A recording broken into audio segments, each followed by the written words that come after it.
Bienvenue sur Coran de ton cœur, le podcast qui t'aide à reconnecter ton cœur à ton Coran. Je suis Zeynep et je suis passionnée par les deux médecines indispensables à toute vie sur Terre, celle de l'âme et celle du corps. Je suis donc enseignante de Coran et interne en médecine générale.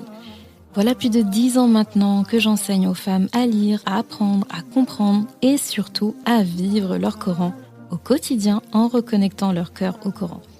Car oui, j'ai la ferme conviction qu'un cœur connecté au Coran est capable de redistribuer à tous les organes du corps l'amour pour Allah, l'envie de lui plaire et d'agir dans le bien. C'est pourquoi à travers ce podcast, je compte redonner chaque semaine un nouveau souffle à divers pans de ta vie au regard de ton Coran. Prends ce temps pour toi et belle écoute. Assalamu alaikum wa rahmatullah. J'espère que tu te portes bien ainsi que tes proches. Alors je suis très contente de revenir sur un épisode de cette série, ou de ce hors-série Baqara and Baraka. Donc on avait fait un premier épisode où on parlait justement des mérites de Surat al-Baqara et il n'y en avait pas qu'un, j'en avais cité quelques hadiths où le prophète sallallahu alayhi wa sallam parlait du mérite de cette sourate. Et je pense que tu as compris en écoutant cet épisode, ce premier épisode sur Surat al-Baqara, que tu as compris qu'en fait, celui qui fait de Baqara son compagnon au quotidien a tout gagné, et celui qui sait, en tout cas, qui connaît la préciosité de Surat al-Baqara, qui a compris que c'était quand même un life changer, et qui décide ou bien qui n'en profite pas, et bien comme Rasulullah sallallahu alayhi wa sallam en a parlé, et bien il disait que c'était une perte, donc ces personnes-là sont des perdants.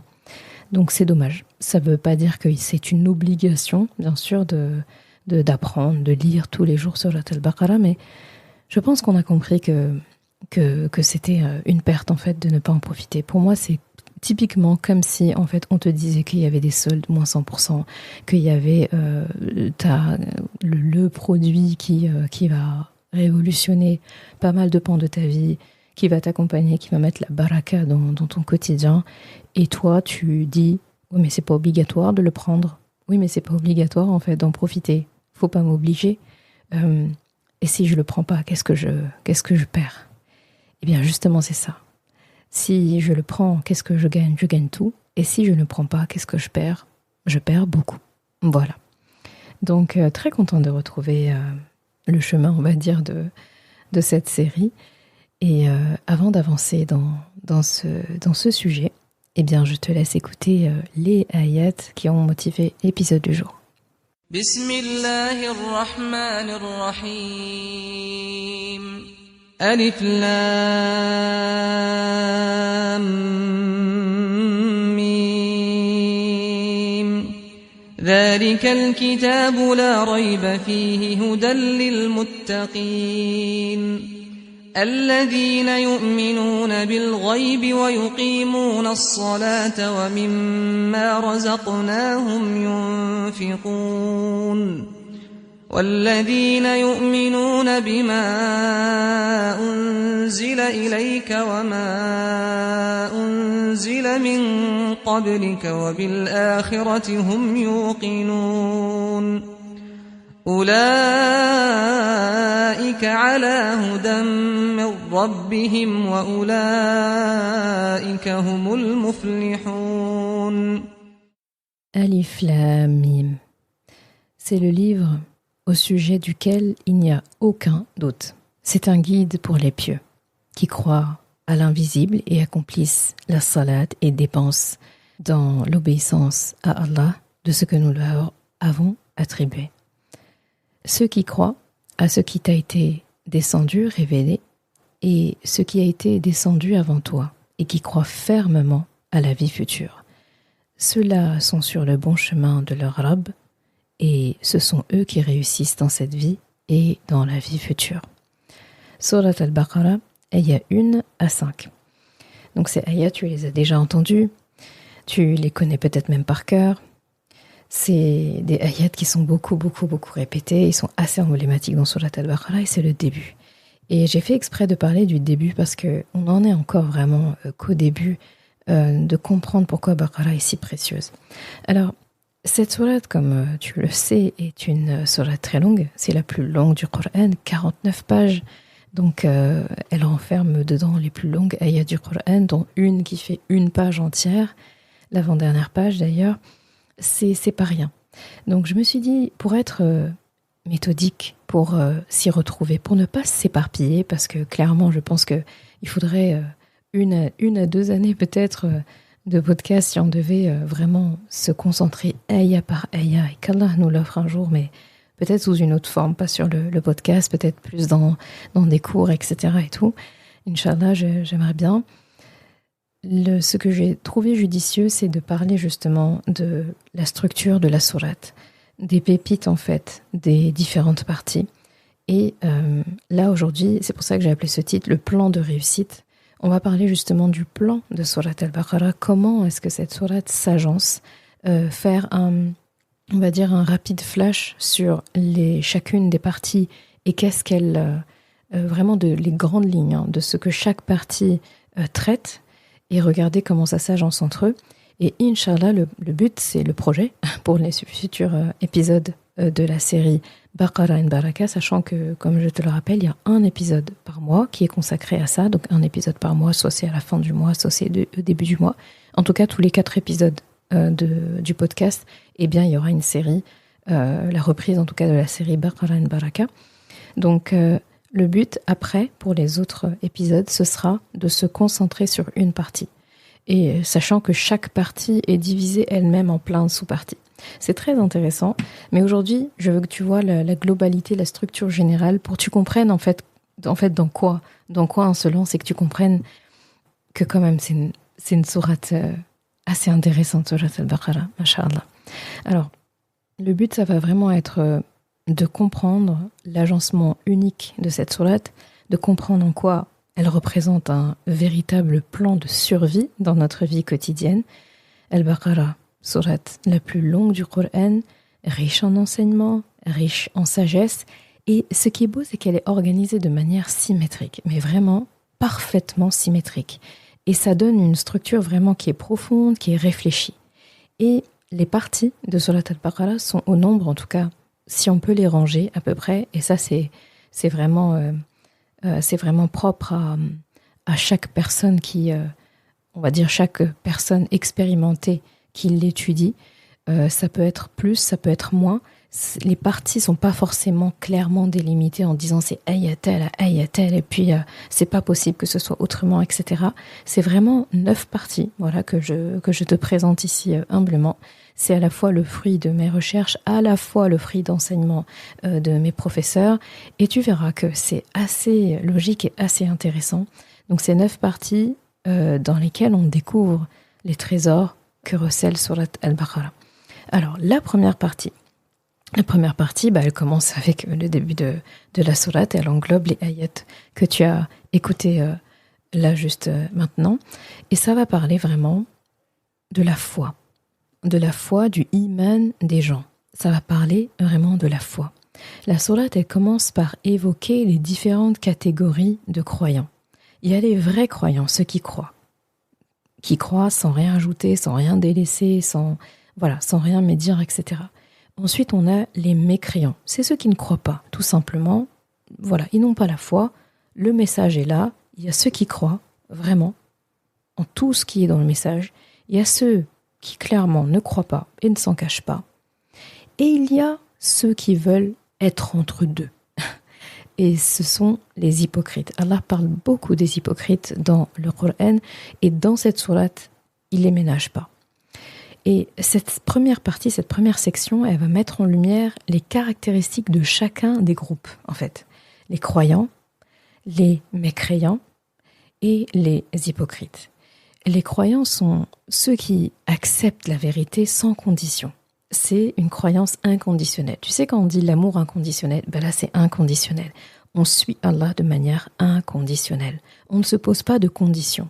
On ne se dit pas, oui, mais s'il se passe ça, non, là, attention, j'ai une réserve, je ne crois pas. Là, si ça se passe pas, non, je prends mes clics et mes claques et j'arrête. Et là, je prends une partie et je laisse une partie. Comme Allah dit dans le Coran, yu'minuna bi ba'dil kitab wa yakfuruna bi ba'd. Il y en a qui croient une partie du livre, il y en a qui délaissent une partie. Ça, malheureusement, il y a des peuples avant nous qui l'ont fait. Et Allah nous prévient, en fait, des conséquences, nous prévient, en fait, En fait, il nous montre le plan de vie de ceux qui nous ont précédés, le chemin qu'ils ont choisi de faire. Et il y a un autre chemin aussi que d'autres ont préféré faire. Et nous, on est censé s'inscrire dans l'héritage de ceux qui ont choisi la bonne formule. On est bien d'accord. Donc, les croyants sont ceux qui acceptent la vérité sans condition. Les mécréants sont ceux qui rejettent le message malgré les preuves évidentes. C'est-à-dire, on ne parle pas de mécréants quand quelqu'un n'a même pas connaissance du message. On parle de mécréants quand la personne a la connaissance du message, elle a connaissance des preuves, etc. Pense juste au peuple de Moussa, alayhi salam. Pense à d'autres personnes avant, en fait, qui avaient plein de preuves et qui ont décidé de faire autre chose. Et ensuite, il y a les hypocrites, eux qui prétendent en fait croire tout en ayant le cœur voilé par le doute et par l'hypocrisie. Donc eux, ils savent la vérité. C'est pour ça que c'est une catégorie qui est très très vicieuse. Et c'est pour ça qu'Allah est très dur avec eux. Et c'est ceux qu'Allah a le plus en fait dans sa ligne de mire, c'est qu'en fait eux croient en le message, dans le sens, c'est très très vicieux parce qu'ils croient en le message, ils savent que c'est la vérité. C'est pas comme les mécréants en fait qui finalement sont même malheureux et ils font même de la peine parce que ils n'y croient pas. Toutes les évidences sont là, mais ils n'y croient pas. C'est-à-dire que c'est pas j'y crois mais je refuse de suivre. Non, ils croient vraiment pas en fait. C'est-à-dire les choses sont là mais ils disent c'est faux.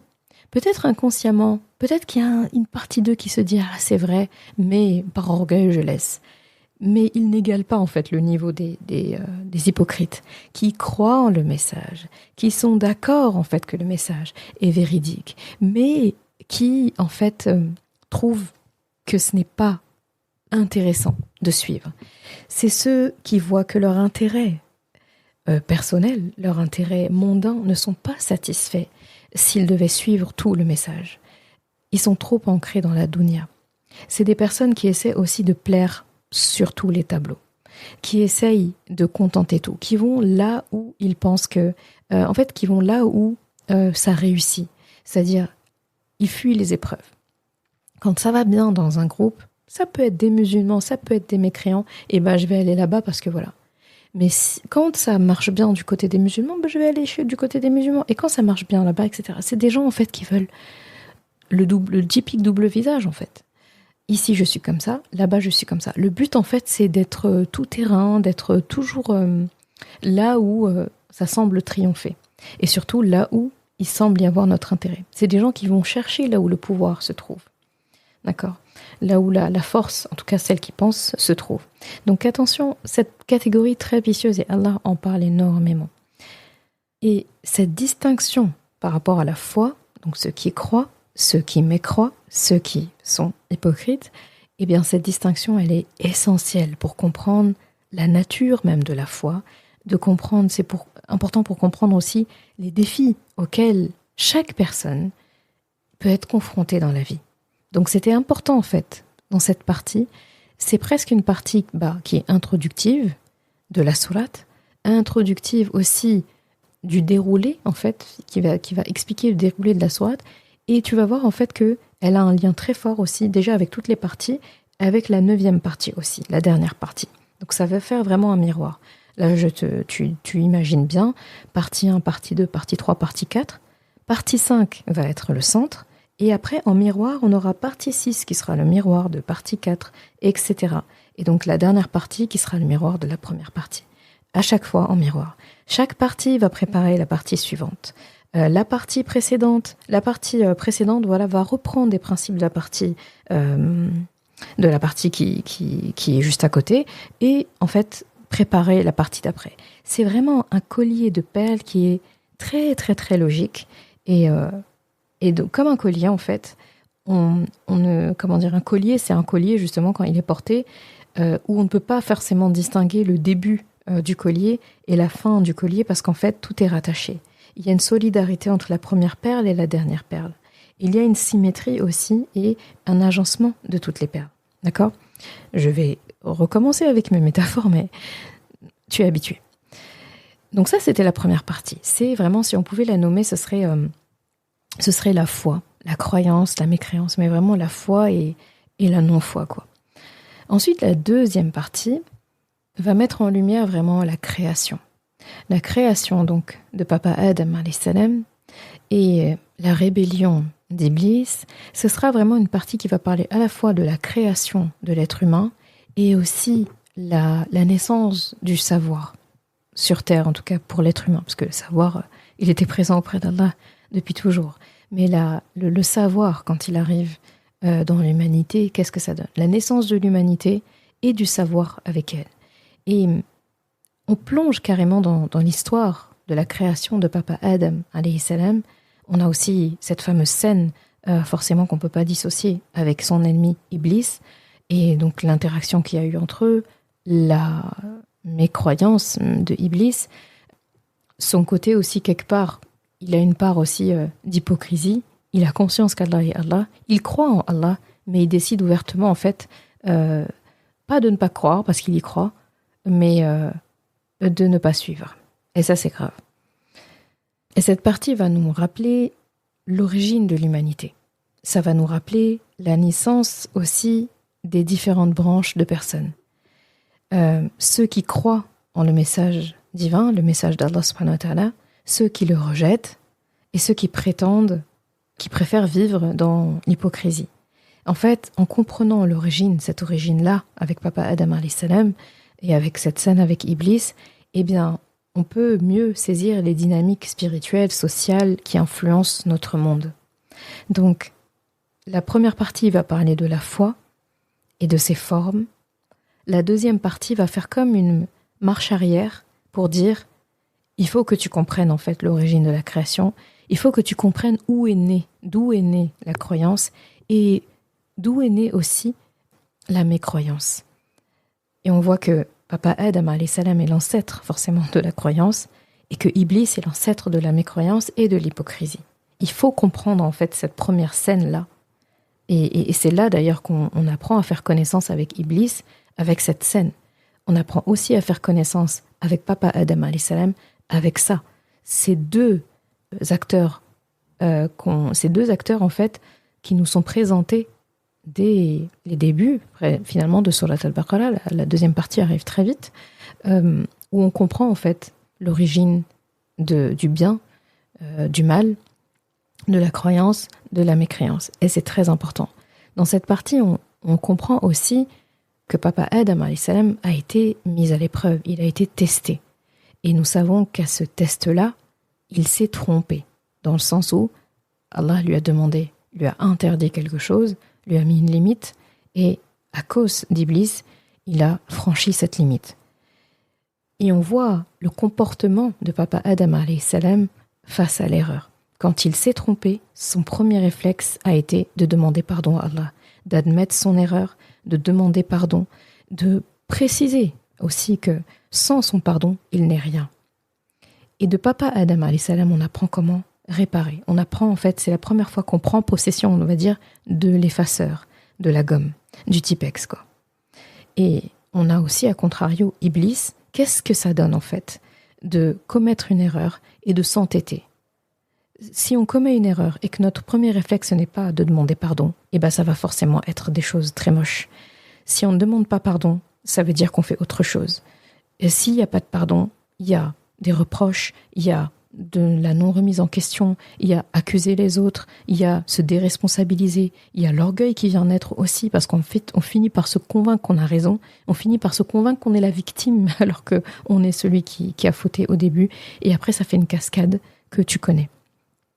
Et donc, là aussi, donc non seulement avec la création et avec cette scène, on a l'origine de la foi et de la mécréance et de l'hypocrisie, et on a aussi l'origine des conséquences, en fait, finalement. On a la compréhension des conséquences après une erreur. Donc, c'est très important. Ici, on apprend déjà un test, on peut en fait se tromper. Mais on a la notion de rattrapage. D'accord ? Ça, c'est très important. Là, je vais prendre peut-être je pense que je vais prendre la métaphore de l'examen ici pour comprendre. Donc, avec Papa Adam alayhi salam, on a appris ici une option. D'accord ? Et avec Iblis aussi, on a une option. Et on va voir en fait ce que les futurs acteurs, les peuples qui vont suivre, quelles options va être prise. La troisième partie, après cette deuxième partie, elle va nous introduire et nous faire connaissance avec un peuple qu'Allah subhanahu wa ta'ala appelle donc ici Bani Israël. C'est ici en fait qu'on découvre en fait la première grande nation qui a été missionnée par Allah subhanahu wa ta'ala, choisie même par Allah subhanahu wa ta'ala pour porter les lois. Donc dans cette partie, si on pouvait par exemple lui donner un titre, ce serait les lois qui sont données aux fils d'Israël, Banu Israël. Et donc cette troisième partie, elle va aborder le rôle de ces fils d'Israël, Banu Israël, qui ont été choisis pour représenter la foi sur terre. Et malgré les faveurs divines, ils ont trahi leur mission. C'est ce que cette partie nous enseigne. Ils ont trahi leur mission. Cette partie-là va souligner l'importance de la responsabilité spirituelle, l'importance des conséquences de la désobéissance. C'est un rappel très très fort que les bénédictions, la baraka d'Allah subhanahu wa ta'ala, ses bienfaits, viennent avec des devoirs. Et que la fidélité à Allah est essentielle. La croyance et la soumission, elle est essentielle. Sinon, ça ne marche pas. Et là, on voit une autre option. Banu Israël ont été testés aussi par ces lois. Parce que quand il y a des lois, ça veut dire qu'on va être testé. Ça veut dire qu'on va être éprouvé. Parce que sinon, on ne mettrait pas des lois. Parce que quand on a des lois, c'est pour les suivre. Et il y a une récompense lorsqu'on écoute et lorsqu'on suit. D'accord ? C'est comme là, dans la vie de tous les jours, si tu as un examen, si tu as des règles et que tu suis les règles, il y a des personnes qui sont décorées pour avoir fait le bien. Ils sont décorés pour avoir non seulement suivi les règles, mais d'avoir même fait plus que ce qu'on attendait. D'avoir bien suivi les règles. L'excellence est récompensée. Et ceux qui ne suivent pas les règles sont sanctionnés. C'est pour ça qu'il y a les lois. Il y a des sanctions, il y a des amendes, il y a des peines, prison, travaux forcés, etc., etc. D'accord ? Donc dès lors qu'on émet le mot loi, règle, on sait qu'il y a un test derrière. Il y a une loi et celui qui fait les lois, qui crée les lois, regarde, est-ce que tu vas suivre la loi ou est-ce que tu ne vas pas la suivre ?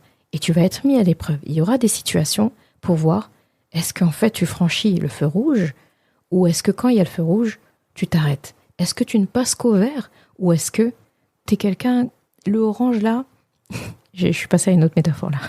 Mais le orange là où tu es censé, le feu orange, juste au cas où on se rappelait plus, c'est l'obligation de s'arrêter. Et le feu rouge, c'est l'interdiction de passer. Donc Allah subhanahu wa ta'ala, il fait de sorte qu'on reste, il nous donne tous les codes pour rester au vert, au feu vert.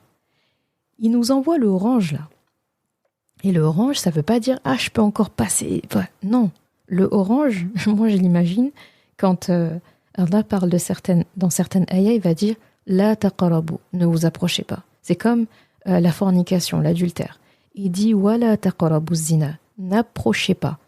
Il dit pas, ou en tout cas rarement, il va dire « Ne commettez pas la fornication ». La plupart des passages où il parle de ça, il va dire « Ne vous en approchez pas ». Feu orange. Donc, obligation de s'arrêter. Feu rouge, c'est interdiction de passer. Parce que tu aurais déjà dû t'arrêter. Tu as l'obligation de t'arrêter. Et comme tu sais, le feu orange, il y a des conditions où on peut passer le feu orange quand même. Si par exemple la personne derrière est à une trop grande vitesse et risque en fait de ne pas pouvoir... Je risque de ne pas pouvoir m'arrêter à temps sans me faire tamponner derrière. Il y a des autorisations, entre guillemets, il y a des dérogations à passer au orange vite fait avant que ce soit rouge. Mais on prend un risque, d'accord ? On prend un risque. S'approcher du feu, ça ne veut pas dire forcément qu'on va se brûler, mais on prend un risque. On peut s'arrêter juste avant le feu, mais on prend un risque. Et donc il y a l'obligation de t'arrêter avant le feu.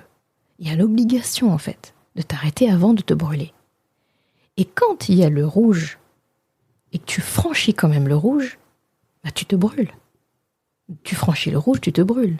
Tu franchis le rouge, tu t'exposes à des dangers. Il y a les voitures qui coupent l'intersection qui vont arriver. Et il y a plein de dangers qui sont occasionnés par le fait d'avoir franchi le rouge. Et on nous avait déjà dit que tu étais obligé de t'arrêter au orange. Tu as franchi quand même le orange. Et là, tu arrives au rouge et tu passes quand même, alors que tu avais interdiction de passer désormais. C'est passer par obligation de s'arrêter à interdiction de passer. D'accord ? Donc ça, c'est très important. Donc, j'ai parlé longuement de ça pour vraiment que tu comprennes les lois. Et en quoi, dès lors qu'il y a des lois, on est testé. Donc, il y a une loi, il y a une règle pour Papa Adam alayhi salam, c'était « il ne faut pas manger de cet arbre ». Tu peux manger de tout ici. Et le paradis, on ne peut même pas imaginer. Il n'y a qu'un endroit, un arbre. On n'a pas dit une pièce, on n'a pas dit un jardin. Un arbre qu'il ne faut pas toucher. Iblis, devine quoi ? Ce qui l'intéresse, c'est j'ai juré que j'allais le faire tomber celui-là. Celui devant qui on demande de me prosterner, là. Le dernier arrivé. Pourquoi lui ? Créé d'argile, là. Un tas de boue. Je vais tout faire pour. Et donc, il fait tout pour le faire sortir de là. Sortir du paradis. Descendre de son piédestal. Le faire descendre dans l'estime d'Allah. Bien sûr, il n'a pas réussi à faire descendre Papa Adam alayhi salam de l'estime d'Allah, mais il a réussi à le faire. Il a réussi en tout cas à lui faire franchir un feu. D'accord ? Et donc, il y a une loi, il y a eu un test, et on a vu le résultat au test. Donc, il y a eu une erreur au test, et il y a eu le rattrapage qui a réussi. D'accord ? Iblis, lui aussi, il a été testé. Quand on lui a dit « prosterne-toi », il n'a pas voulu. D'accord ? Donc lui, il y a une loi, il y a eu un test, il a échoué au test, il a échoué au rattrapage. D'accord ? Toujours notre métaphore de l'examen qui a l'air de bien fonctionner pour ce sujet. D'accord ? Et donc là, Papa Adam alayhi salam avait été testé par une loi. Là, c'est Banu Israël qui ont plusieurs lois, des lois de vie. D'accord ? Allah nous explique dans cette partie comment est-ce qu'ils ont été testés et échoués au test. Et donc on a deux options maintenant. On a Papa Adam qui passe un test, erreur, et qui le réussit finalement, d'accord, après s'être repenti. On a Banu Israël qui ont en plus les exemples qui ont ces récits-là en fait. Ils connaissent Papa Adam alayhi salam, ils connaissent Iblis, ils ont les lois, ils ont les conséquences aussi. Ils passent le test, ils échouent aussi au rattrapage. D'accord ? Et là, on passe à la 4e partie. Et ici, cette 4e partie, celui qui va être mis en lumière dans cette partie-là, c'est aussi un de nos pères, c'est notre père Ibrahim alayhi salam. Je dis volontairement notre père, car Allah subhanahu wa ta'ala le présente ainsi. Il y a une ayah du Coran où il dit « Millata abikum Ibrahim », la religion, l'héritage, les lois de votre père Ibrahim. Il y a 2 prophètes dans le Coran où Allah va parler d'eux comme étant nos pères, c'est Papa Adam alayhi salam, et je pense que c'est la vérité la plus vraie sur terre, que génétiquement nous venons tous de Papa Adam alayhi salam, et le 2e prophète dont il parle, c'est notre père Ibrahim alayhi salam, dans le sens où on s'inscrit dans son héritage religieux, cultuel, spirituel. Si nous sommes musulmans aujourd'hui, c'est un point commun et un héritage que nous avons de Papa Ibrahim alayhi salam. Et donc, Ibrahim alayhi salam, notre présence là est l'exaucement d'une doha qu'il a fait. Donc, dans cette partie, Allah met en lumière le fait que Ibrahim alayhi salam a lui aussi été éprouvé, été testé. Et donc, cette figure qui est le prophète Ibrahim alayhi salam, un ancêtre commun aux musulmans et aux fils d'Israël. C'est ça qui est intéressant dans cette partie. C'est Allah ici vient rappeler déjà que Ibrahim alayhi salam a passé plein de tests. Quand on arrivera à cette partie-là, dans l'épisode où on se concentrera sur cette partie 4, tu verras que c'est assez grandiose. Je ne sais pas s'il y a un prophète qui a été autant éprouvé qu'Ibrahim alayhi salam. Il a eu des épreuves que des prophètes n'ont pas eues en fait, et un cumul d'épreuves. Et Allah ici dit فَأَتَمَّهُنْ. D'accord ? Ibrahim a été éprouvé. وَإِذْ ابْتَلَى إِبْرَاهِيمَ رَبَّهُ بِكَلِمَاتٍ فَأَتَمَّهُنْ. Donc Ibrahim a été éprouvé par plein de tests de son Rabb, et Allah dit qu'il les a réussis avec mention, excellent. D'accord? Il a tout réussi. Il n'en a échoué aucune. Et il est considéré, et donc dans cette sourate on le voit, dans ce passage on le voit qu'Allah l'a établi comme un imam. Allah dit « Inni ja'iluka linnasi imama » je t'établis comme un guide, comme un imam pour les gens, pour l'humanité. Et Ibrahim alayhi salam après parle de cette descendance. Il dit « Et dans ma descendance » il dit « La yanalu ahdi al-zalimin » attention, en gros, mes actions, mes bienfaits ne vont pas atteindre les zalimin, les injustes. Il est en train de l'informer fatalement que dans ta descendance, il y aura des injustes. Toi, tu as réussi tous tes tests, mais je t'informe et prépare-toi parce que dans ta descendance, il y en a qui échoueront le test. Il y en a qui réussiront le test. Donc là, il est informé. C'est à partir de là que Ibrahim alayhi salam émet toutes ces doha-là pour sa descendance, pour nous. D'accord? Sa descendance religieuse. D'accord? Et ce qui est intéressant dans cette partie, c'est que Allah insiste sur le fait qu'Ibrahim alayhi salam est un ancêtre commun à la fois aux musulmans et aux Banu Israël. Parce que tu sais que Banu Israël ont un problème avec Muhammad sallallahu alayhi wa sallam, c'est qu'ils n'ont jamais admis que le dernier prophète ne vienne pas de leur lignée, entre guillemets. Ils n'ont pas admis que le dernier prophète vient de la lignée d'Ismaïl alayhi salam, le prophète Ismaïl alayhi salam, qui est le premier fils d'Ibrahim alayhi salam, qui est dans la lignée des Arabes. Ils n'ont pas accepté. Pour eux, ça devait venir de la lignée de Ishaq alayhi salam, donc le deuxième fils d'Ibrahim alayhi salam, au point où ils ont falsifié aussi leur texte en disant que celui qu'Allah avait demandé à Ibrahim alayhi salam d'égorger, d'accord, en guise de test, un de ces nombreux tests qu'il a réussi, et juste tu décortiques cette épreuve-là, tu te dis, mais qui réussit ça? Qui réussit ça? C'est vraiment incognito à la dernière seconde qu'Allah lui dit, n'égorge pas ton fils. Il lui dit d'une manière comme si à la base c'est pas lui qui lui avait demandé. Il lui a dit, laisse-le, en gros. Ayya Ibrahim, n'égorge pas ton fils. Et là, à la place, on a le sacrifice d'un animal. Et donc tous les ans, à la période du Hajj, Dhul Hijjah, on se rappelle ce test. Et en fait, ce test-là, Banu Israël, donc les fils d'Israël, attribuent cette scène-là, attribuent ce sacrifice-là qu'Allah avait demandé à Ibrahim alayhi salam au prophète Ishaq alayhi salam. C'est un prophète que nous respectons beaucoup, sauf que c'est à Ismaïl alayhi salam, en fait, dont il est question ici.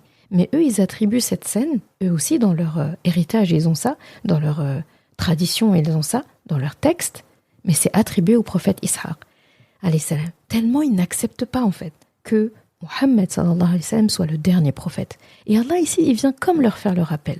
D'accord, ce prophète-là, vous le dénigrez, vous mécroyez en lui, vous ne voulez pas le croire. Ok, remontons à un tronc commun que vous ne pouvez pas, en fait, nier. Ibrahim alayhi salam, vous allez dire que c'est pas votre ancêtre? Ok. Eh bien, il était aussi l'ancêtre d'Ismaïl alayhi salam, comme il était l'ancêtre de Ishaq alayhi salam. Donc, dans cette partie-là, quand Allah va parler d'Ibrahim alayhi salam, après avoir parlé du fait qu'il a réussi toutes ses épreuves, et bien sur une grosse partie, en deux parties, il va parler justement de Ismaïl alayhi salam, qui est un descendant direct de Ibrahim alayhi salam, et il va parler des fils d'Israël. Et quand on dit Israël, c'est Yaqub. D'accord? Yaqub alayhi salam, le père de Youssouf alayhi salam, son surnom, on l'appelait Israël.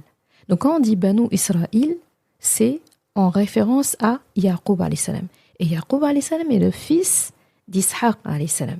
Donc si on parle de Yaqub alayhi salam, c'est comme si on parlait d'Ishaq alayhi salam aussi, parce que c'est son fils. Et donc Allah va parler, dans une partie, il va parler d'Ismaïl alayhi salam, et que c'est avec lui qu'Ibrahim alayhi salam a construit la Kaaba. C'est avec lui qu'il a fait ce grand voyage. C'est avec lui qu'il est arrivé aussi, qu'il a fait tous ces grands sacrifices. Et ensuite, en deuxième partie, il va parler donc d'un autre fils dans la lignée d'Ibrahim alayhi salam, donc son petit-fils, et il va parler de Yaqub alayhi salam. Donc, en parlant de ces deux-là, il va dire les deux, en fait, ont le même ancêtre, Ibrahim alayhi salam, que c'est le père de ce monothéisme. Qu'est-ce que vous allez dire? vous allez dénigrer en fait la branche sur laquelle vous êtes assis. J'ai entendu une expression une fois, je sais pas si c'est un proverbe chinois ou un autre, qui disait on ne scie pas, donc on ne coupe pas une branche sur laquelle on est assise. Si vous dénigrez Muhammad sallallahu alayhi wa sallam, vous dénigrez votre père Ibrahim alayhi salam. Parce que Muhammad sallallahu alayhi wa sallam est assis sur une branche qui a la même origine que la branche sur laquelle est assis Ishaq alayhi salam, Israël, donc Yaqub alayhi salam, et toute sa descendance. Qu'est-ce que vous allez dire? Et donc dans cette partie, Allah insiste sur ça et c'est hyper intéressant comment il le fait. Donc cette partie va vraiment parler des descendants d'Ibrahim alayhi salam et leur rôle dans la continuité de la foi. Et ça va parler aussi de leur unité à eux tous dans l'héritage religieux, l'héritage de l'islam. Donc ça, c'était la 4e partie. Ensuite, il va y avoir la 5e partie, qui vraiment a un lien aussi avec les autres parties. Puisque cette partie, de toute façon, elle est centrale, elle a un lien avec toute la sourate. Puisque c'est c'est vraiment le centre de la sourate. Et c'est dans cette partie-là qu'Allah subhanahu wa ta'ala dit qu'il nous a établis comme une umma du milieu. Ummatan wasata. D'accord? Là, il parle de nous désormais en tant que umma. Et la nation est différente maintenant. Il a changé la direction. Il a pris c'est comme s'il avait pris l'étendard, il l'a repris de Banu Israël et il l'a donné aux musulmans en tout cas, aux musulmans ensuite. Et là, à ce moment-là, il parle donc des croyants qui suivent Muhammad sallallahu alayhi wa sallam. Et c'est dans cette partie-là aussi qu'il va parler de la Kaaba, d'accord? Cette 5e partie, elle est très intéressante parce que ça parle de la Kaaba qui a été construite par Ibrahim alayhi salam et son fils Ismaïl, donc ça fait un peu écho à la partie d'avant. Ça va parler aussi du changement de la direction de la prière pour faire plaisir aussi à Rasulullah sallallahu alayhi wa sallam, parce que la première direction pour la prière, les musulmans avant cette ayah-là priaient en direction de Jérusalem. Après cette ayah, la direction de la Qibla a changé, c'est devenu la Kaaba, là où le prophète sallallahu alayhi wa sallam se trouvait.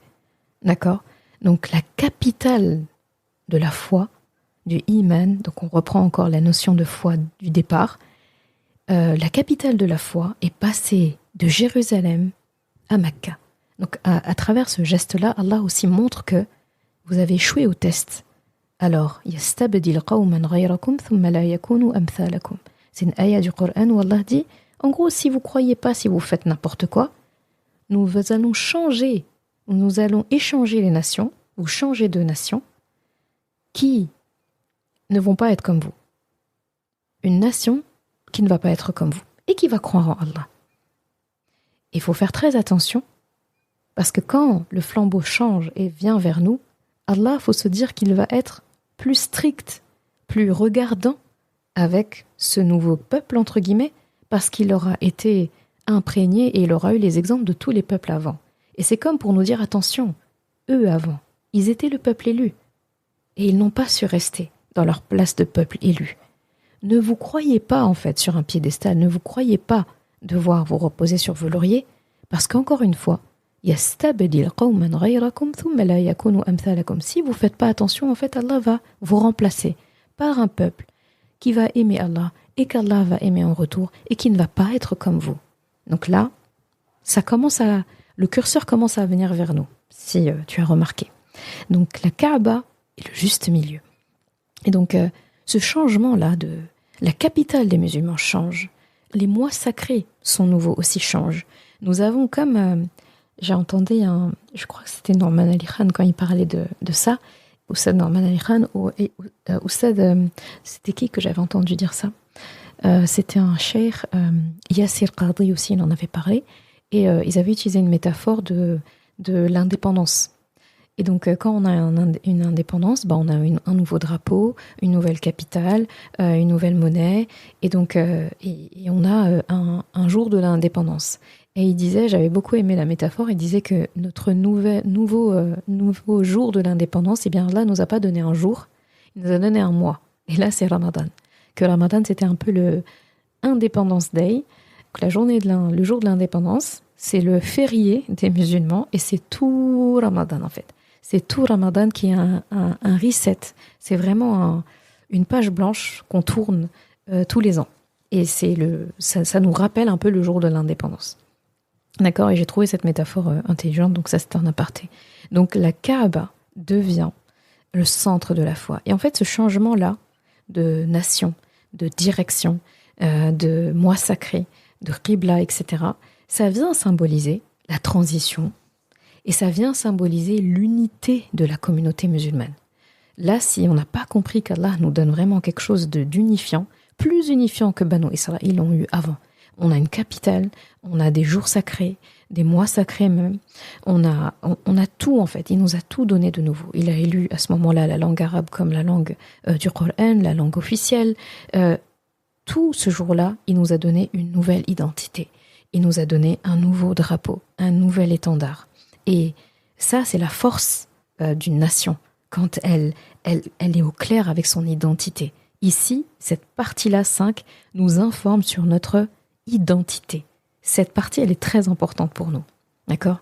Le centre, en fait. Tout est venu se calmer. Et donc, la Kaaba devient le centre de la foi et le lieu de rassemblement pour les croyants du monde entier. Parce que quand on parlait de Banu Israël, on parlait d'une nation, d'un peuple qui était dans un endroit du monde. Avec cette nouvelle Qibla, cette nouvelle nation, cette fois-ci, ça devient planétaire. Et c'est ça qui est beau. Et donc, qui dit en fait que les choses s'élargissent, qui dit une nation solide, qui dit quelque chose qui devient, comme je viens de dire, planétaire, dit aussi que les responsabilités vont être plus grandes, que le test va être plus grand, qu'Allah va être exigeant, et aussi que la récompense va être plus grande. Surtout que maintenant, on a l'explication, on a les codes. Allah sait que nous savons désormais qu'il y a la croyance, la foi, qu'il y a la mécréance. Et attention, il y a les hypocrites, les plus dangereux dans l'histoire. Ensuite, on a la partie 6. Et donc là, ça va, à partir de maintenant, Allah subhanahu wa ta'ala va plus dire « Ya Bani Israël » « Oh Bani Israël », il va dire « Ya ayyuhalladhina amanu » « Oh vous qui croyez ». Et considère maintenant qu'Allah subhanahu wa ta'ala s'adresse directement à toi, ici. Et donc, dans cette 6e partie, eh bien, les musulmans vont être testés. C'est ce que j'essayais de t'introduire en parlant tout à l'heure. Là, c'est la nouvelle nation musulmane qui est présentée et Allah va la présenter par ses tests. Donc là, tu vois, la symétrie, elle commence. Juste avant la partie 5 centrale, on parlait du test de Banu Israël et comment est-ce qu'ils ont échoué. D'accord? Ou on parlait plutôt du test de Ibrahim alayhi salam et comment il a réussi. Et avant ça, comment Banu Israël avait échoué au test. Donc il y a plusieurs acteurs ici qui ont passé des tests. Ça vient à notre tour là. D'accord? Ça vient à notre tour. Et Allah montre, en fait, il parle directement des tests, des épreuves, avant de parler des lois. Parce qu'en fait, il considère qu'on a déjà beaucoup d'informations. Donc cette 6e partie, elle va aborder la formation de la nouvelle nation par ses propres mois sacrés, ses propres épreuves. Et ici, les musulmans sont avertis qu'ils seront testés comme Papa Adam alayhi salam l'a été, comme les fils d'Israël l'ont été, Banu Israël, comme Ibrahim alayhi salam l'a été. Et ici, c'est un appel à la vigilance, à la patience, à la persévérance dans la foi. Ça rappelle que les épreuves sont des opportunités de croissance auprès d'Allah subhanahu wa ta'ala. Donc là, on rappelle les tests. Là, Allah nous dit qu'on va être testé, mais à la différence des autres tests, on n'a pas encore les résultats de l'examen. Mais on peut s'auto-évaluer dès le début parce qu'en fait, on a déjà en fait des exemples. Donc on a un cas de figure. C'est bien parce qu'on a vraiment plusieurs cas de figure. On a le cas de figure d'un test qui a été dans un premier temps échoué, on va dire, et où il y a eu réparation, rattrapage. On a le cas, et ici c'est Banu Israël, mais qu'ils ont fait entre guillemets comme Iblis, où il y a les examens, il y a échec, et au lieu de réparation au rattrapage, ces gens ne vont même pas au rattrapage, par orgueil en fait, ils ne font rien. Donc c'est échec cuisant, d'accord? On a un autre cas, c'est celui de notre père Ibrahim alayhi salam, où il y a plein de tests, plein d'exercices, plein de questions, plein d'épreuves. Et il les réussit toutes. C'est comme si c'était imprégné des deux autres. Comme pour dire, il a l'option A, il a l'option B. Il a vraiment un examen où on peut se rattraper et il a toutes les raisons et les mises en garde, entre guillemets, qui font échouer. Eh bien, lui, il s'est imprégné de tout ça et il a tout réussi. La foi inébranlable. Donc, d'accord ? Donc, Ibrahim, alayhi salam, j'aime beaucoup cette ayah où Allah dit « Fa'atammahun tamam », c'est vraiment l'excellence, la complétude, c'est la perfection même. Il les a réussis à la perfection. Il a eu mention parfaite, voilà, à l'examen. Donc Allah nous montre comment on peut aller au rattrapage, comment on peut être ajourné, et comment est-ce qu'on peut avoir la plus haute mention. Félicitations du jury, tout ce que tu imagines de plus grand. D'accord ? Ça, c'est notre père Ibrahim alayhi salam. Et là, le curseur vient vers nous. Le curseur vient vers nous. Et là, il dit, cette partie-là, c'est comme s'il nous dit, vous allez être testé. Qu'est-ce que vous allez choisir ?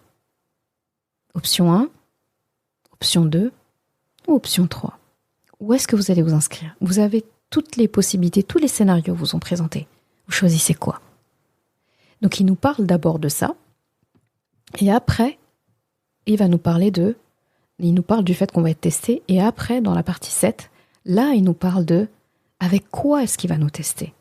Quelles sont les lois et les règles à suivre pour réussir l'examen ? Donc là, il y a la symétrie qui continue, le miroir. Donc cette 7e partie va parler donc des lois, cette fois-ci, qui sont données aux musulmans. Et en miroir avec la partie 3, où c'est les lois et les règles qui sont données à Banu Israël, qu'ils ont bafoué et qui n'ont pas suivi. Et donc cette partie-là, ça va parler, c'est très intéressant parce que c'est ici qu'on va parler des lois, des règles de vie. Cette section-là, elle est très fournie. Hein. Elle donne les directives claires sur tout ce qui est interaction sociale. Ça va parler ici du commerce, ça va parler de mariage, ça va parler de divorce, beaucoup de pages qui vont parler des règles du divorce. Ça va parler de beaucoup d'aspects de la vie quotidienne. L'orphelin, la veuve, l'héritage. Il y aura quand même beaucoup de parties très intéressantes ici. Là, c'est vraiment la vie quotidienne, d'accord, des musulmans. Et ces règles visent à instaurer une société juste et harmonieuse, qui est basée sur des principes, les lois d'Allah, subhanahu wa ta'ala. Donc ici, c'est vraiment les lois, les règles, la nourriture aussi, qu'est-ce qui est halal, qu'est-ce qui ne l'est pas. C'est vraiment le mode de vie ici. Ici, c'est le lifestyle. Vous avez le code civil, c'est cette partie-là, d'accord ? Donc très intéressante aussi. Ça nous fait aller à la partie 8, qui est comme un peu une sorte d'extension aussi, et qui va être aussi un miroir avec la partie 2 qui parlait de la création de Papa Adam alayhi salam, de la confrontation avec Iblis, et en fait du fait que, voilà, il y a eu des conséquences à tout ça, et que c'était la naissance de la foi, et il y a aussi la notion de la naissance du savoir. À partir de ce moment-là, d'ailleurs, l'arbre dans lequel a mangé notre papa Adam alayhi salam, on l'appelait l'arbre de la connaissance, et c'est à partir de là, en fait, que sa vision des choses a changé. Ce qu'Allah lui avait maintenu dissimulé est devenu apparu. D'accord ? Et donc, il y a la naissance du savoir ici, la connaissance. Maintenant, celui qui nul ne peut ignorer la loi, en fait. C'est un peu ça, c'est de là que naît cette notion de savoir. Création et savoir.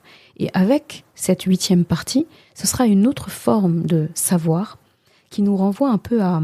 Et cette partie-là, c'est ça qui est intéressant, c'est pour ça le lien, il est subtil. Dans cette partie, Allah, sur une longue partie, mais vraiment une partie très longue, et c'est pour ça que je me dis que ça nous renvoie encore à cette notion que ce sujet, aujourd'hui, il est considéré tabou. Je ne comprends pas pourquoi. Allah, dans cette partie, va parler d'argent. La gestion de l'argent, tout simplement. Il va parler de la gestion de l'argent et de l'argent comme étant un aspect crucial dans cette vie. Et tu me diras, mais quel est le lien avec le savoir, avec la création, etc., avec l'épreuve de Papa Adam alayhi salam ? Eh bien, ça a tout à voir. L'argent C'est vraiment l'outil même de à la fois l'avarice, à la fois l'envie, l'appât du gain, de vouloir toujours plus. Et qu'est-ce qui a poussé Papa Adam alayhi salam à manger de cet arbre? Parce qu'Iblis lui a miroité le fait qu'en fait, il pouvait avoir plus, il pouvait se prémunir. Il lui a dit en gros, attention, il n'y a que les anges qui restent ici, ou ceux qui ont atteint en gros l'immunité, et donc tu obtiendras l'immunité en mangeant de cet arbre. Papa Adam alayhi salam, Allah lui a donné carte blanche et aucun sens interdit dans le paradis, excepté cet arbre. Donc on pouvait dire qu'il avait tout, excepté cet arbre. Mais quand on a tout, excepté un arbre, c'est comme si on avait déjà tout en fait. On ne pense même pas à l'arbre. Mais cet arbre-là, Iblis lui a zayyana lahu, il lui a vraiment rendu, il lui a vraiment embelli l'interdiction, comme pour lui dire, si on t'interdit cet arbre, c'est juste pour que tu n'aies pas le long séjour au paradis, parce qu'au paradis, il n'y a que les anges qui restent ici, et ceux qui ont la carte de séjour indéterminée, etc., à durée indéterminée, longue période et tout. Toi, tu n'as ni l'un ni l'autre. Mais tu peux obtenir l'immunité. Mange de cet arbre et tu verras. On t'empêche juste de manger cet arbre, parce qu'on veut pas que les gens qui te disent ça ne veulent pas que tu restes ici. Donc, ce qui a poussé Papa Adam alayhi salam à manger de cet arbre-là, c'était par prémunition, c'était par envie de, pas de plus dans le sens matériel, mais avoir la sûreté de rester au paradis, avoir la sûreté d'avoir cette, quelque part, proximité avec Allah, même s'il avait été induit en erreur. Et donc l'argent, c'est la chose, par définition, qui matérialise l'envie de l'être humain, l'appât du gain, le non-contentement de ce qu'on a, toujours vouloir plus, l'avarice, les vices, etc., etc. Et aujourd'hui, c'est un des sujets tabous. Les gens, en fait, travaillent pour l'argent, se battent pour l'argent. Il y a la notion d'héritage. Tout est argent. Une dot, il y a de l'argent pour dépenser, organiser quoi que ce soit. De l'argent en vacances, de l'argent si on veut payer certaines écoles. L'argent, manger des courses. L'argent, enfin, manger des courses, manger de manière générale, faire les courses. L'argent, mais quand les gens parlent d'argent, ah bah non, c'est tabou. Et pareil, il y a une sorte de truc autour de non, mais les gens qui aiment l'argent, entre guillemets, sont mal vus. Mais cite-moi quelqu'un qui n'aime pas l'argent. Si tu n'aimes pas l'argent, pourquoi tu travailles? Si tu n'aimes pas l'argent, pourquoi tu l'utilises? Qui, en fait, dit aujourd'hui qu'il n'aime pas l'argent? L'argent doit être un bon serviteur. Là où ça peut être tabou, c'est quand il est un mauvais maître. Là, d'accord, c'est un sujet touchy. Et dans cette partie où Allah va parler longuement de l'argent, de comment le dépenser, comment ne pas le dépenser, etc. et tout, ça vient casser un tabou, en fait. Je viens vous parler de quelque chose, donc c'est comme si Allah disait, je viens vous parler de quelque chose qui crée des problèmes chez beaucoup de gens. Considère, en fait, en miroir avec la deuxième partie, que l'argent, ça peut se matérialiser comme cet arbre-là, d'accord? Et ce qui a poussé finalement Papa Adam alayhi salam à franchir cette limite, et comment est-ce que finalement cet arbre était un peu une sorte de tabou, et que Papa Adam alayhi salam voulait vraiment franchir, eh bien l'argent aujourd'hui représente un peu cet arbre-là, qu'il faut apprendre à connaître, apprendre à apprivoiser, savoir ce qu'il faut en dépenser, ce qu'il ne faut pas en dépenser. Donc vraiment, cette 8e section, elle va traiter de la gestion de l'argent, qui est un aspect très important. Elle va expliquer comment créer de l'argent, parce que l'argent, ça se génère. Comment le dépenser, comment le gérer, d'accord, de manière éthique. Et comment aussi ne pas le dépenser. Dans quoi plutôt ne pas le dépenser? Dans quoi ne pas investir? Donc dedans, c'est là qu'il va parler de l'usure, de riba, de ça, du fait que le commerce, la vente est autorisée, mais le riba est interdit. Allah dit tout ce qui est vente, tout ce qui est commerce est autorisé. La seule chose que je t'interdis, c'est le riba. Là, ça rappelle un peu la métaphore, ça fait comme une métaphore à l'arbre. Tu as le droit à tout, tout est interdit jusqu'à preuve du contraire. Tout dans le commerce, tout ce qui a un rapport avec l'argent est autorisé, excepté ce qui est injuste. L'usure est injuste, donc riba. Donc, wa ahallallahu al-bay'a wa harrama al-riba. Donc Allah a autorisé, a rendu halal la vente, le commerce, etc., l'échange, et il a rendu haram le riba. Et donc les croyants, dans cette section-là, les croyants, les musulmans, sont encouragés à utiliser leurs ressources pour le bien commun et à éviter l'usure et les dépenses inutiles, les dépenses frivoles. D'accord ? Et cette partie-là, du coup, va mettre en lumière, au final, l'importance de la responsabilité financière et l'importance de la charité. Ici, on apprend une autre forme aussi par rapport à l'argent et qui rend tout ça beau, c'est la charité, dépenser. Donc c'est pour ça que cette partie-là, elle est un peu une extension de la partie 7 où ça parle de loi, etc., où Allah parle aussi de l'argent, mais ici il va en parler plus longuement parce qu'en fait c'est une section qui doit être à part. Et enfin, on a la dernière partie où Allah subhanahu wa ta'ala, donc la 9e partie, va nous reparler de la foi et de la mécréance et de l'hypocrisie, mais sous une autre forme. Plus sous une forme où, là cette fois-ci, c'est nous qui parlons. Et pour ça, je vais juste ça pourrait se résumer, même si la partie est un peu plus que ça, mais c'est pas une grosse partie, mais la partie qui résume le plus ça, c'est les 2 dernières ayats de Surat Al-Baqarah qui sont des invocations en fait, qui sont des doigts. Et donc dans ces doigts-là, je te laisserai les relire de ton côté, à tête reposée. Eh bien, ici, cette partie-là offre de belles invocations qui viennent renforcer la foi. Et dans ces invocations-là, on demande à Allah de renforcer notre foi. Donc là, on a la première option de la foi, la croyance. On demande à Allah aussi de nous protéger de la mécréance et des formes d'hypocrisie.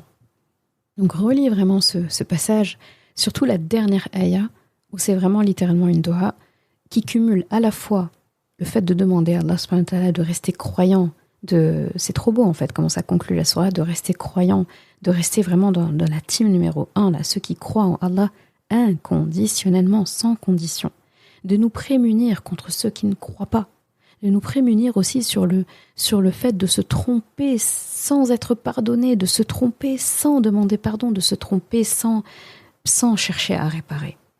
Et de nous prémunir aussi de l'hypocrisie. D'accord ? Très intéressant. Et donc ces doigts, ces prières sont un rappel constant de notre dépendance à l'égard de la rahma d'Allah subhanahu wa ta'ala et de l'importance de maintenir une relation sincère avec Allah subhanahu wa ta'ala. Et comme pour une boucle en fait qui se referme, et la fin de Baqarah nous montre en fait que ce n'est pas fini. La fin de Baqarah, la dernière partie, vient se relier en fait et rappeler encore le début de la sourate. Donc c'est vraiment une boucle qui ne s'arrête pas. Comme Cheikh Ayman Rushdi Souaid, hafidahullah, pointure dans les sciences du Coran, il disait vraiment, il expliquait que, d'après un autre savant, disait que le Coran c'est vraiment al-hal ou al-murtahil. D'accord ? Kullama hala irtahala. D'accord ? Al-hal, donc c'est celui qui va aller monter, et le murtahil, celui qui descend. Donc, al-hal, voilà, celui qui descend et celui qui remonte. Donc vraiment, il disait que la lecture du Coran, le fait de faire des khatmas régulièrement du Coran, eh bien, il faut descendre et remonter. Descendre le Coran et remonter. Descendre et remonter. Aller de la sourate 1 vers la fin du Coran et remonter. En fait, et toutes les sourates du Coran sont structurées d'une manière à ce que ce ne soit pas une fin, mais la sourate suivante nous montre que c'est le début de quelque chose d'autre. D'accord ? La fin de la sourate est une introduction à la sourate suivante. Elle n'est pas une fin de sourate, c'est le début de la sourate suivante. C'est très important cette notion.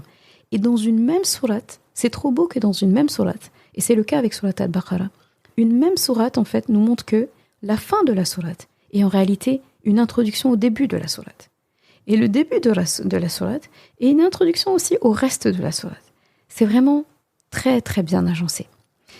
Donc vraiment, Surat Baqarah nous montre comment naviguer dans les défis spirituels, matériels. Ça nous rappelle l'importance de la fidélité à Allah. Et on apprend qu'en étudiant et en appliquant les enseignements de cette sourate, on peut espérer vraiment, on ne peut que espérer vivre une vie équilibrée, une vie épanouissante, en accord avec nos valeurs islamiques. J'espère en tout cas que ce plan de réussite, comme j'ai envie de l'appeler, t'aura plu, t'aura éclairci Et j'espère vraiment que tu as une vision, entre guillemets, plus claire de la sourate.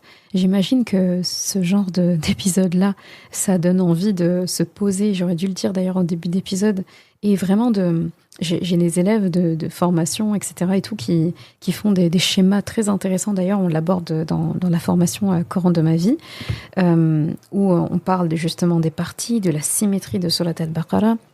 Dans chacune des 9 parties, on s'ennuie pas avec le Coran. Chacune des 9 parties, elle-même a une symétrie. Elle-même est divisée en parties qui sont symétriques les uns les autres. C'est trop beau. Là, je t'ai vraiment fait un résumé de chaque partie. Et donc, au prochain épisode, Inch'Allah, dans le mois prochain, eh bien, on abordera la première partie, Inch'Allah, en rentrant un peu, en zoomant que sur la première partie. Puis ensuite, on va zoomer que sur la deuxième partie. Puis ensuite, on va zoomer que sur la troisième partie. Et qu'Allah nous facilite pour que on termine ça, Inch'Allah. Et ça nous fera une belle série. Inch'Allah, après, on refera un résumé en parlant des momentum comme ça de Surat al-Baqarah qui sont très intéressants. Et tu vas voir qu'il y a beaucoup de passages de Surat al-Baqarah, des principes, notamment les lois, justement, des musulmans, qui vont te rappeler d'autres épisodes du podcast, en fait. Tu vas te rendre compte qu'il y a certains épisodes du podcast, ce sont des zooms à l'intérieur d'une des parties de Baqarah. Parce que finalement, Baqarah, c'est comme si il y avait le Coran qui était résumé. En tout cas, la vie du musulman dedans est résumée. Tu vois, Allah ne nous parle pas que de nous, il remonte plus loin. Il nous parle à la fois de papa Adam alayhi salam, il nous parle de notre père Ibrahim alayhi salam, il nous parle du peuple, en fait, finalement, qui était élu avant nous et qui a lâché le flambeau, ou plutôt on leur a pris, Allah leur a pris le flambeau des mains pour le donner à un peuple qu'il veut tester. Et en fait, nous, notre histoire, elle s'arrête pas. C'est ça qui est beau, c'est que eux, en fait, on lit des histoires qui sont terminées, et nous, la nôtre, en fait, elle est en cours. Et pendant qu'on lit Surat al-Baqarah, surtout quand on voit cette partie-là où Allah nous mentionne, parle de nous, c'est comme s'il entend dire, tu es en phase de test en ce moment. Tu peux toujours choisir encore quelle option tu veux, quelle issue tu veux. Est-ce que tu veux le rattrapage? Est-ce que tu veux l'échec? Est-ce que tu veux la mention? Excellent. Et tu as les outils pour. Je pourrais parler 2 heures, moi, de Surat al-Baqarah, mais on arrive à la fin de l'épisode. Je voulais vraiment faire une belle cartographie de la sourate, que tu te la visualises. Si tu as une mémoire visuelle, tu vas être servi, en tout cas, si tu prends papier, stylo et que tu poses des choses. Si tu as une mémoire auditive, t'es servi aussi parce que tu m'écoutes parler depuis 1 heure. Et si tu as une mémoire kinesthésique, eh bien, tu as vraiment toutes les images, les paraboles, les métaphores qui sont évoquées ici, qui, j'espère en tout cas, avoir fait honneur, entre guillemets, à ce type de compréhension et de mémoire. Et normalement, Inch'Allah, eh bien, tu as une vision en tout cas plus claire de l'ensemble de la sourate. Donc c'est ça que j'aime bien faire, c'est regarder vraiment le grand tableau, d'accord, le dézoomer et regarder vraiment Là, on a regardé le paysage, là. Vraiment, on a un paysage magnifique, digne, en 4K, digne des grands, des plus grands, on va dire, tableaux de paysage. Et les prochaines fois, Inch'Allah, on va aller zoomer. Donc, un coup, on va aller zoomer sur telle montagne, un autre coup, on va aller zoomer sur telle espèce qu'Allah a créée. Et puis un coup, on va aller zoomer sur la falaise, et un coup, on va aller zoomer dans l'océan, etc. Jusqu'à, en tout cas, terminer nos parties. Bi'inillahi ta'ala. Et je suis contente que ça s'étale sur le temps, parce que une des choses aussi très importantes quand on étudie, quand on acquiert la science, c'est la persévérance et la patience. Et c'est le fait, en fait, d'accepter, de digérer l'information et d'accepter de ne pas tout avoir d'un coup.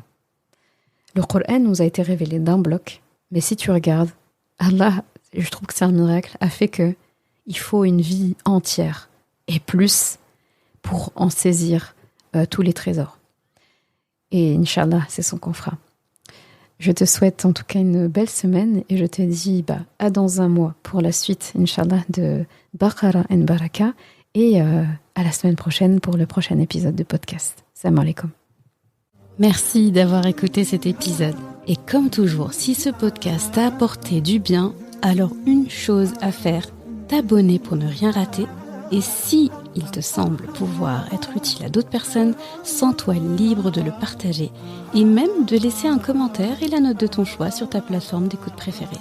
Ce sera une belle manière de me faire savoir que ce podcast doit continuer et être écouté par le plus grand nombre. Je confie à Allah subhanahu wa ta'ala le soin de préserver ta foi, ton honneur et ton cœur. Je te laisse à présent passer un bon moment avec ton Coran et je te dis à vendredi prochain pour un nouvel épisode. Assalamu alaikum wa rahmatullah.